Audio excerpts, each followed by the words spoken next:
Hello everyone, welcome to learning campus tutorial. दोस्तों, learning campus tutorial में आपका बहुत बहुत स्वागत है। आज इंडियन पॉलिटी के अंदर जो हमने हिस्टोरिकल बैकग्राउंड स्टार्ट किया था उसका लेक्चर नंबर 2 है ये। लास्ट लेक्चर में हमने रेगुलेटिंग एक्ट ऑफ 1773 को किया था। रेगुलेटिंग एक्ट 1773 को लाने के पीछे रीजंस क्या थे, उसके अंदर प्रोविजंस क्या क्या थे और रेगुलेटिंग एक्ट 1773 के क्या क्या डिफेक्ट्स थे वो हमने लास्ट लेक्चर में स्टडी किए थे। आज हम आगे जो हमारा नेक्स्ट एक्ट है यानी अमेंडिंग एक्ट ऑफ 1781 उसको आज हम स्टडी करेंगे। तो जैसे मैंने कहा कि लास्ट लेक्चर में रेगुलेटिंग एक्ट 1773 मैंने पढ़ाया था, तो मैं आपको रेकमेंड करता हूं कि आप ये वीडियो देखने से पहले आप रेगुलेटिंग एक्ट 1773 को जरूर देखिएगा, क्योंकि ये दोनों एक्ट रेगुलेटिंग एक्ट 1773 और अमेंडिंग एक्ट 1781 ये आपस में जुड़े हुए हैं। क्योंकि रेगुलेटिंग एक्ट 1773 की ही कुछ कमियों को खत्म करने के लिए, उसके जो लूप होल्स थे उनको खत्म करने के लिए अमेंडिंग एक्ट ऑफ 1781 को लाया गया था। तो इसलिए रेगुलेटिंग एक्ट 1773 को जरूर देखेगा। उसके अलावा एक और वीडियो है जो मैंने लास्ट लेक्चर में भी कही थी। रेगुलेटिंग एक्ट 1773 जब मैंने पढ़ाया था तो मैंने एक वीडियो कही थी कि how crown destroyed the company या decline of East India Company by crown. तो वो वीडियो, उसका लिंक मैं इस वीडियो के डिस्क्रिप्शन बॉक्स में भी दूंगा, और रेगुलेटिंग एक्ट 1773 जब मैंने कराया था तो वहां पे भी डिस्क्रिप्शन बॉक्स में मैंने उसका लिंक दिया हुआ है, या आप प्लेलिस्ट में जाकर, इंडियन पॉलिटी की प्लेलिस्ट में जाकर स्टार्टिंग में आपको मिल जाएगी।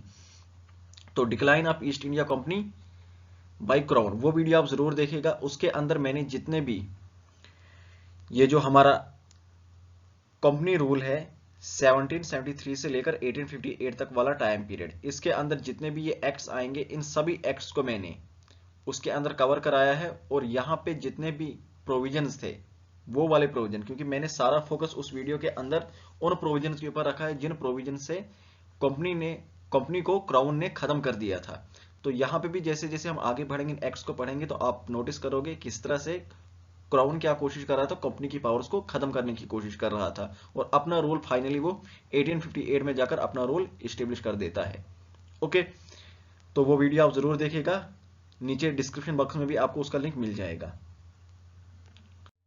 तो आज हम स्टार्ट करेंगे अमेंडिंग एक्ट ऑफ 1781। तो भाई, अमेंडिंग एक्ट ऑफ 1781 जैसे नाम से ही पता लग रहा है कि अमेंडिंग, किसी चीज की अमेंडमेंट हो रही है। तो अमेंडमेंट यहाँ पे किसकी हो रही थी भाई? रेगुलेटिंग एक्ट 1773 की। तो जो रेगुलेटिंग एक्ट 1773 जब हमने पढ़ा था तो उस पे मैंने लास्ट में आपको उसके कुछ डिफेक्ट्स बताए थे। उन डिफेक्ट्स को खत्म करने के लिए अमेंडिंग एक्ट ऑफ 1781 को लाया गया था। तो अमेंडिंग एक्ट 1781 इसको एक्ट ऑफ सेटलमेंट भी कहा जाता है, या डिक्लेरेटरी एक्ट ऑफ 1781 भी इसे कहा जाता है। तो अमेंडिंग एक्ट ऑफ 1781 या एक्ट ऑफ सेटलमेंट या फिर डिक्लेरेटरी एक्ट 1781 ये किस लिए लाया गया था? तो ये लाया गया था रेगुलेटिंग एक्ट 1773 के अंदर जो डिफेक्ट्स थे उनको रिमूव करने के लिए। तो रेगुलेटिंग एक्ट 1773 के टाइम पे मैंने डिफेक्ट्स कहे थे, तो उसमें सबसे बड़ा जो डिफेक्ट था, जो मेन डिफेक्ट था, वो ये था कि जो सुप्रीम कोर्ट स्टेब्लिश किया गया था, सुप्रीम कोर्ट जो कलकत्ता में स्टेब्लिश किया गया था 1774 के अंदर, उसकी जो पावर्स थी उसको वेल डिफाइंड नहीं किया गया था। सुप्रीम कोर्ट की पावर्स को वेल डिफाइंड नहीं किया गया था। तो जो ईस्ट इंडिया कंपनी के जो ऑफिसर्स थे, तो जो कंपनी के ऑफिसर्स थे उनके ऊपर सुप्रीम कोर्ट का कंट्रोल था।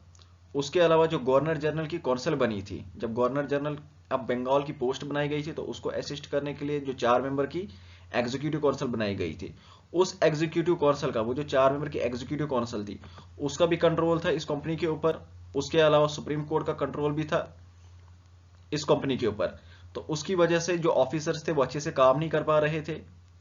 जो रेवेन्यू मैटर्स थे, क्योंकि दीवानी राइट्स ईस्ट इंडिया कंपनी को मिले थे, टैक्स कलेक्टिंग पावर उनके पास आ गई थी, लेकिन वहां पे भी वो जो रेवेन्यू मैटर थे वहां पे भी सुप्रीम कोर्ट अपना इंटरफेयर दिखा रहा था। तो जगह जगह सुप्रीम कोर्ट जो है अपना इंटरफेयर दिखा रहा था। तो इसकी वजह से जो सुप्रीम कोर्ट था और उसके बाद जो गवर्नर जनरल की काउंसिल थी उसके बीच में भी एक टसल स्टार्ट हो गई थी। ओके, तो गवर्नर जनरल की काउंसिल क्या थी, एक बार मैं फिर से रिपीट कर देता हूँ। रेगुलेटिंग एक्ट 1773 में मैंने कहा था, देखिए पहले इंडिया में स्टार्टिंग में क्या थी, 3 प्रेसिडेंसी थी, इंडिपेंडेंट थी। एक तो आ गई बंबई प्रेसिडेंसी, दूसरी आ गई मद्रास प्रेसिडेंसी, और तीसरी थी बंगाल प्रेसिडेंसी। अब ये तीनों प्रेसिडेंसीज क्या थी, एक दूसरे से बिल्कुल इंडिपेंडेंट थी, एक दूसरे के ऊपर कोई कंट्रोल नहीं था इनका। लेकिन रेगुलेटिंग एक्ट 1773 में क्या किया गया, जो गवर्नर ऑफ बम्बई और गवर्नर ऑफ मद्रास प्रेसिडेंसी, इन दो प्रेसिडेंसीज के जो गवर्नर थे उनको सब ऑर्डिनेट कर दिया जाता है गवर्नर ऑफ बंगाल के सामने, और गवर्नर ऑफ बंगाल को बना दिया जाता है गवर्नर जनरल ऑफ बंगाल।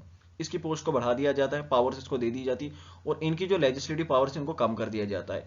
तो अभी आप देखोगे जैसे जैसे हम एक्ट्स को आगे पढ़ते जाएंगे, तो ये जो दो प्रेसिडेंसीज हैं बंबई और मद्रास, इनकी लेजिस्लेटिव पावर्स को आराम आराम से कम करना स्टार्ट करेंगे, यानी इनकी जो पावर्स हैं उनको आराम आराम से कम करना स्टार्ट करेंगे, और पावर किसकी तरफ लेकर आएंगे, सेंट्रलाइज करने की कोशिश करेंगे, पावर को सेंट्रलाइज करने की कोशिश करेंगे towards presidency of Bengal.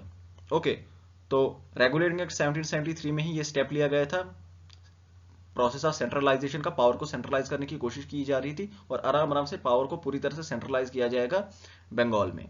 Okay, बाद में उसका डिसेंट्रलाइजेशन भी स्टार्ट होगा, वो हम आगे चल के देखेंगे। तो फिलहाल रेगुलेटिंग एक्ट 1773 में प्रोसेस ऑफ सेंट्रलाइजेशन को इन्होंने स्टार्ट कर लिया था। वो कैसे किया था, क्योंकि गवर्नर ऑफ बंगाल को गवर्नर जनरल ऑफ बंगाल बना दिया गया था, और बाकी दो प्रेसिडेंसीज के जो गवर्नर थे इनकी लेजिस्लेटिव पावर्स को आराम आराम से कम कर रहे थे।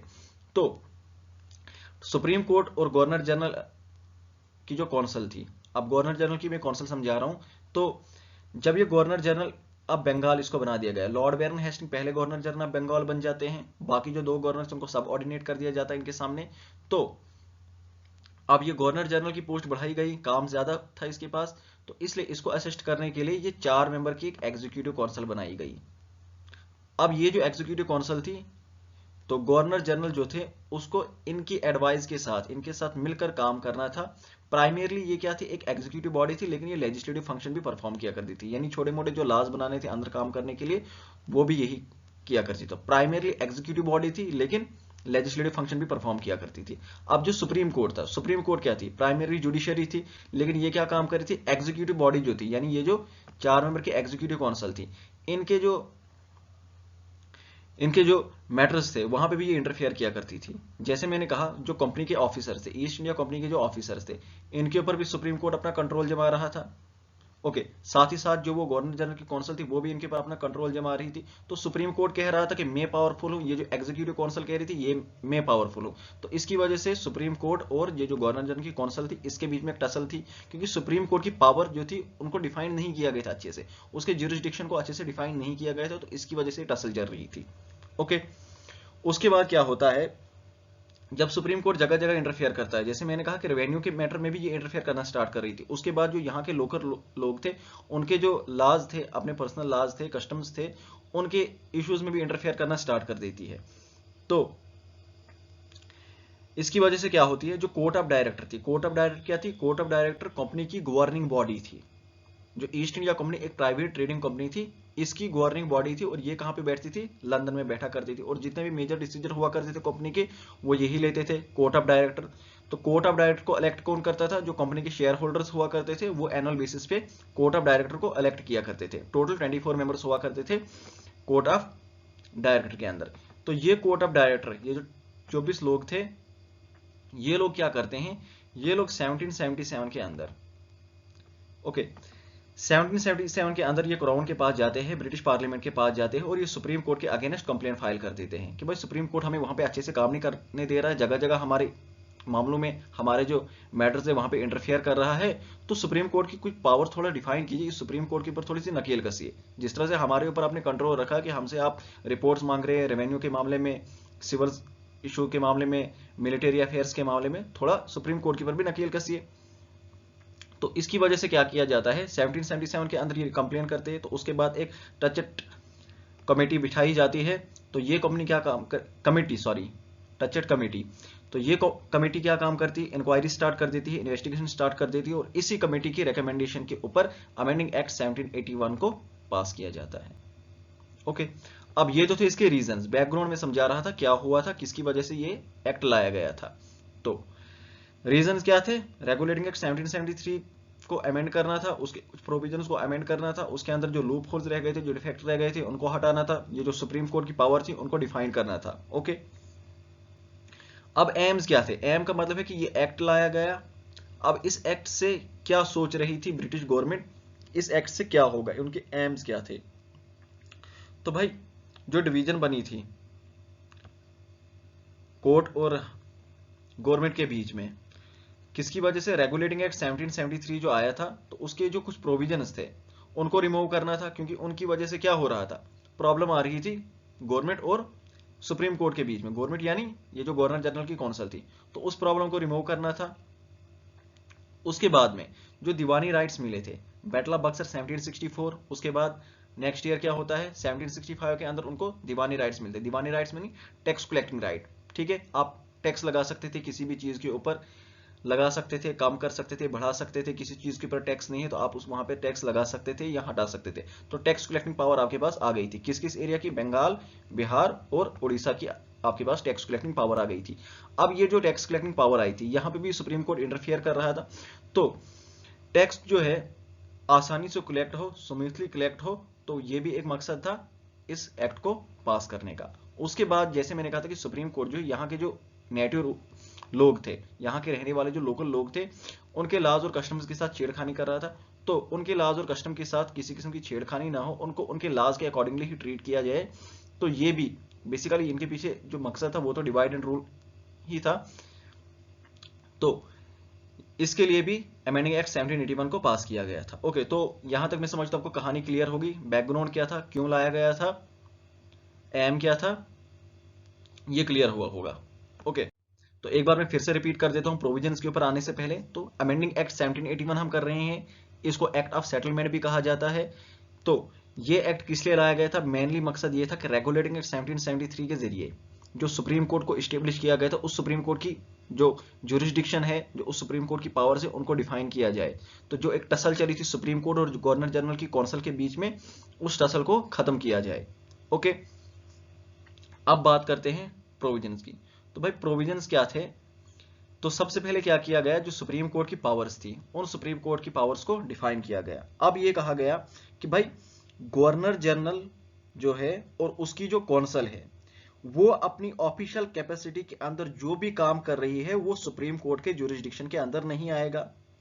इसके अलावा कंपनी के जो सर्वेंट्स है वो भी अपनी ऑफिशियल कैपेसिटी के अंदर जो वो ऑफिशियल एक्शंस ले रहे हैं, उनके ऊपर भी सुप्रीम कोर्ट का जुरिस्डिक्शन नहीं आएगा। तो कंपनी के ऑफिसर्स को, गवर्नर जनरल को, गवर्नर जनरल की काउंसिल को सुप्रीम कोर्ट के दायरे से इन्होंने बाहर कर दिया। ओके, सुप्रीम कोर्ट यहां पे इंटरफेयर नहीं कर सकता था। इनकी ऑफिशियल कैपेसिटी के अंदर जो ये काम करते थे वहां पे सुप्रीम कोर्ट इंटरफेयर नहीं करेगा। उसके बाद वो जो रेवेन्यू मैटर्स में इंटरफेयर करता था, तो ये भी कहा गया कि रेवेन्यू मैटर्स में भी सुप्रीम कोर्ट अब इंटरफेयर नहीं करेगा। वहां जो रेवेन्यू मैटर जो थे, तो उसके ऊपर जो सुप्रीम कोर्ट अपना जुरिस्डिक्शन लेके आ रहा था, तो वहां से भी सुप्रीम कोर्ट का जुरिस्डिक्शन उन्होंने हटा दिया। रेवेन्यू मैटर में भी अब सुप्रीम कोर्ट इंटरफेयर नहीं करेगा। उसके बाद जो वहां पे कोर्ट का सिस्टम था, देखिए विलेज लेवल पे कोर्ट हुआ करते थे। ओके, विलेज लेवल के बाद जो उसके ऊपर होते थे, तो डिस्ट्रिक्ट लेवल के कोर्ट हुआ करते थे। डिस्ट्रिक्ट के बाद प्रोविंशियल लेवल के कोर्ट हुआ करते थे और प्रोविंशियल के बाद सुप्रीम कोर्ट हुआ करता था। ओके, तो विलेज लेवल सबसे छोटा, उसके बाद डिस्ट्रिक्ट कोर्ट, उसके बाद प्रोविंशियल कोर्ट और उसके बाद सुप्रीम कोर्ट।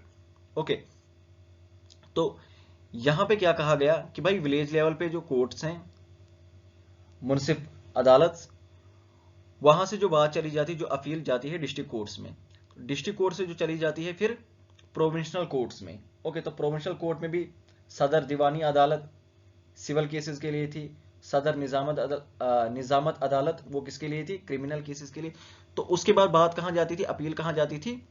सुप्रीम कोर्ट में जाती थी। लेकिन अब क्या कहा गया कि अब जो एपीलेट जुरिस्डिक्शन जो है, एपीलेट जुरिस्डिक्शन का मतलब क्या होता है कि एक कोर्ट के पास पावर होती कि अपना जो लोअर कोर्ट है उसने अगर कोई डिसीजन लिया तो वो उस डिसीजन को रिजेक्ट कर सकता था। ओके, तो उसने जो भी डिसीजन लिया है वो उसके अगेंस्ट जा सकता है, या जो उसे डिसीजन सही लगता है वो उसके अगेंस्ट डिसीजन ले सकता है, एपीलेट जुरिस्डिक्शन। ओके, तो अब क्या काम किया गया कि जो अपील है प्रोविंशियल कोर्ट से जो सुप्रीम कोर्ट में अपील जाती थी, अब वो सुप्रीम कोर्ट की जगह गवर्नर जनरल की जो काउंसिल है वहां पे वो अपील जाएगी। तो आप यहां से आइडिया लगा सकते हैं कि ये जो काउंसिल थी, गवर्नर जनरल की काउंसिल थी, इसकी पावर को कितना ज्यादा बढ़ाया गया। भाई पहले अपील्स कहां जाती थी? विलेज लेवल के जो कोर्ट्स थे डिस्ट्रिक्ट में, डिस्ट्रिक्ट लेवल के कोर्ट से प्रोविंशियल लेवल के कोर्ट्स पे, प्रोविंशियल लेवल के कोर्ट से फिर जाती थी सुप्रीम कोर्ट। लेकिन अब कहा गया कि प्रोविंशियल लेवल के जो कोर्ट्स हैं, प्रोविंशियल कोर्ट जो हैं, वहां से अब अपील कहां जाएगी, अब जाएगी गवर्नर जनरल के पास अपील। ओके, तो उसके बाद ये कहा गया कि यहाँ के जो लोग हैं, लोकल लोग जो हैं, उनको उनके लॉज के अकॉर्डिंगली आप ट्रीट करोगे। जो हिंदूज थे उनको हिंदू लॉ के अकॉर्डिंगली ट्रीट करोगे, जो मुस्लिम्स होंगे उनको मुस्लिम लॉज के अकॉर्डिंग ट्रीट किया जाएगा। ठीक है, तो उम्मीद करता हूं आपको ये प्रोविजन समझ आए होंगे। एक बार मैं फिर से इनको रिपीट कर देता हूं। देखिए, सुप्रीम कोर्ट की पावर्स को डिफाइन किया गया, क्योंकि पहले सुप्रीम कोर्ट की पावर डिफाइंड नहीं थी, उसे जहां मर्जी आ रही थी वहां पे टांग अपनी घुसेड़ रहा था। अब क्या कहा भाई, जो गवर्नर जनरल है, गवर्नर जनरल की जो कौंसल है और जो कंपनी के सर्वेंट्स है, वो अपनी ऑफिशियल कैपेसिटी के अंदर जो भी काम कर रहे हैं उसके ऊपर सुप्रीम कोर्ट का ज्यूरिसडिक्शन नहीं लगेगा। ओके, उसके बाद ये कहा गया कि जो रेवेन्यू मैटर्स हैं वहां पे भी सुप्रीम कोर्ट का ज्यूरिसडिक्शन नहीं लगेगा। तो आपको जितना टैक्स लगाना है, जितना बढ़ाना है, सुप्रीम कोर्ट टांग अपनी नहीं घुसेड़ेगा। ठीक है, उसके बाद जो एपीलेट ज्यूरिसडिक्शन थी, प्रोविंशियल कोर्ट से जो बात जाया करती थी सुप्रीम कोर्ट के पास, तो ये कहा गया कि अब जो प्रोविंशियल कोर्ट से बात जाती थी सुप्रीम कोर्ट के पास, अब वो जाएगी गवर्नर जनरल काउंसिल के पास। उसके बाद यहाँ के जो नेटिव लोग हैं उनको उनके लॉज के अकॉर्डिंगली ट्रीट किया जाएगा। तो जो हिंदूज होंगे उनको according to the Hindu law treat करोगे, जो मुस्लिम्स होंगे उनको according to the Mohammedan laws, according to Muslim laws आप ट्रीट करोगे। ये कहा गया इस एक्ट में। ये थे इसके प्रोविजंस। अब इंपैक्ट देखते हैं, इंपैक्ट क्या हुआ। तो जब इस एक्ट को एनालिसिस करते हैं, हम अच्छे से एनालाइज करते हैं, तो हमें ये देखने को मिलता है भाई यहाँ पे क्या कहा गया। सुप्रीम अथॉरिटी किसको माना गया, जो एक टसल चली थी सुप्रीम कोर्ट और काउंसिल के बीच में, तो यहाँ पे सुप्रीम अथॉरिटी किसको माना गया, वो माना गया गवर्नर जनरल काउंसिल को। ठीक है, इस एक्ट ने क्या काम किया, तो जो गवर्नर जनरल काउंसिल थी उसको स्ट्रांग बनाया, उसको स्ट्रांग माना। किस लिए माना, क्योंकि इन्हें आगे एनेक्सेशन करनी थी, पूरा इंडियन एम्पायर के ऊपर इन्होंने अपना कंट्रोल स्टेब्लिश करना था। तो उसके लिए इन्हें क्या करना था, इस गवर्नर जनरल की जो काउंसिल थी इसको स्ट्रांग बनाना था। अब देखिए, कंटिन्यूसली 1857 तक तो कंटिन्यूसली इन्होंने एनेक्सेशन की है। रिवॉल्ट 1857 हुआ ही था इसी चीज की वजह से, बहुत सारे रीजन थे, उनमें से ये भी रीजन था, ये जो कंटिन्यूसली एनेक्सेशन हो रही थी। और उसके बाद जब यहाँ पे 1858 के बाद सारा कंट्रोल क्राउन के पास चला जाता, उसके बाद फर्दर कोई एनेक्सेशन नहीं हुई थी, लेकिन तब तक कंटिन्यूसली एनेक्सेशन हुई थी। तो इसके लिए इन्हें क्या करना था, जो ये काउंसिल थी इसको स्ट्रांग बनाना था। और उसके बाद क्या किया गया, एग्जीक्यूटिव को जुडिशरी से सेपरेट किया गया। जुडिशरी क्या थी, सुप्रीम कोर्ट। ठीक है, और एग्जीक्यूटिव क्या थी, एग्जीक्यूटिव थी वो जो 4 मेंबर की एग्जीक्यूटिव बॉडी थी। गवर्नर जनरल काउंसिल जो थी वो एग्जीक्यूटिव बॉडी थी, प्राइमरली वो एग्जीक्यूटिव बॉडी थी, लेकिन लेजिस्लेटिव फंक्शन भी परफॉर्म किया करती थी। तो वो प्राइमरली एग्जीक्यूटिव बॉडी थी, तो उस एग्जीक्यूटिव बॉडी के जो फंक्शंस थे वहां पे सुप्रीम कोर्ट इंटरफेयर किया करता था। तो इस बार इन्होंने क्या किया, जुडिशरी के फंक्शन अलग कर दिए, एग्जीक्यूटिव बॉडी जो थी उसके फंक्शन अलग किए, यानी separation of judiciary from executive, जो आज का हमारा आर्टिकल 50 होता है। ठीक है, तो ये था अमेंडिंग एक्ट ऑफ 1781। उम्मीद करता हूं आपको लेक्चर बहुत पसंद आया होगा। और इसके अलावा मैं फिर से आपको याद दिला दूं, नीचे डिस्क्रिप्शन बॉक्स में उस वीडियो का लिंक दिया होगा, वो आप जरूर देखिएगा, बहुत अच्छी वीडियो है। क्योंकि ये सारे एक्ट, कंपनी रूल के अंदर जितने भी एक्ट है वो सारे एक्ट मैंने वहां पे कराए हुए हैं। इससे आपको हेल्प मिल जाएगी उन एक्ट्स को आसानी से याद करने के लिए, क्योंकि मैंने सारे प्रोविजंस वहां पे डिस्कस नहीं किए हैं। वहां पे मैंने सिर्फ उन प्रोविजंस के ऊपर फोकस किया है जिन प्रोविजंस से पीछे क्राउन ने यहाँ पे कंपनी की पावर को पूरी तरह से क्रश कर दिया था, पूरी तरह से खत्म कर दिया, तो सारा का सारा कंट्रोल अपने हाथ में ले लिया था। तो इसलिए आप वो वीडियो जरूर देखिएगा। तो ये इस वीडियो को मैं यहीं पे एंड कर देता हूं। तो उम्मीद करता हूं आपको लेक्चर पसंद आया होगा। किसी किस्म की कोई कंफ्यूजन होगी आप नीचे कमेंट कर सकते हो। तो thank you so much, bye bye, take care.